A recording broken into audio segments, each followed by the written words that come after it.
तुमचा किती जरी जवळचा मित्र असेल पण तो जर निगेटिव्ह असेल, निगेटिव्ह त्याचा जर अप्रोच असेल, निगेटिव्ह जर त्याची थॉट प्रोसेस असेल, तर त्याला वेळीच तुमच्यापासून दूर करा, नाहीतर तुमच्या आयुष्याची वाट लागलीच म्हणून समजा. याचे एक उत्तम उदाहरण तुम्हाला देतो. 4 मित्रांचा आमचा ग्रुप. आमच्यातील एक मित्र सतत निगेटिव्ह बोलायचा, सतत स्वतःच्या आयुष्यातील प्रॉब्लेम्स वरती चर्चा करायचा. माझ्या आयुष्यामध्ये असं घडतंय, माझ्या आयुष्यामध्ये ही गोष्ट नाहीये, माझ्या आयुष्यामध्ये ती गोष्ट नाहीये.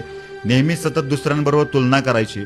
आणि ह्याने झालं काय, या सगळ्या विचारांचा माझे जे बाकीचे 2 मित्र होते त्यातील एका मित्राच्या मनावरती इतका परिणाम झाला की तो सुद्धा तसाच विचार करायला लागला. हे कशामुळे होतं तुम्हाला सांगतो. आपल्या आजूबाजूला जर सतत एखादा मित्र जर आयुष्याच्या नावाने जर रडत असेल, परिस्थितीच्या नावाने जर खडे फोडत असेल, तर तेच ऐकून ऐकून ऐकून आपल्या मनावरती त्याचा इतका इन्फ्लुएन्स होतो की आपण सुद्धा आपल्या आयुष्यातल्या प्रॉब्लेम्सच आठवायला चालू करतो आणि आपण सुद्धा आपल्या आयुष्यामध्ये घडणाऱ्या वाईट गोष्टी त्या गोष्टीला धरून रिलेट करायला चालू करतो. आणि याच्यामुळे काय होतं, याच्यामुळे तुमची प्रगती थांबते, याच्यामुळे तुमची ग्रोथ थांबते. आता माझ्या 4 मित्रांपैकी एक मित्र निगेटिव्ह असल्यामुळे दुसरा मित्र निगेटिव्ह झाला, तिसऱ्या मित्राने त्याचा नादच सोडला आणि चौथा मित्र मी. त्यांच्यासोबत असताना सुद्धा मी निगेटिव्ह न होण्याचं कारण मी मेंटली खूप स्ट्रॉंग आणि स्टेबल आहे. त्यामुळे कसं आहे की काही लोकांचं मन हे खूप हलकं असतं, कमजोर असतं.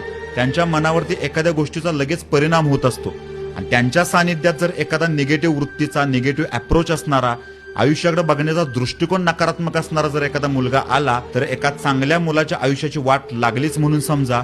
म्हणूनच माझा एक प्रामाणिकपणे तुम्हा सगळ्यांना सल्ला आहे, तुमच्या आयुष्यात एखादा नकारात्मक वृत्तीचा माणूस तुमच्या आजूबाजूला वावरत असेल, आयुष्याच्या नावानं खडे फोडत असेल, आपल्या परिस्थितीचं भांडवल करून सहानुभूती घेण्याचा प्रयत्न करत असेल, तर अशा व्यक्तीपासून वेळीच दूर व्हा, नाहीतर तुमच्या आयुष्याची वाट लागलीच म्हणून समजा.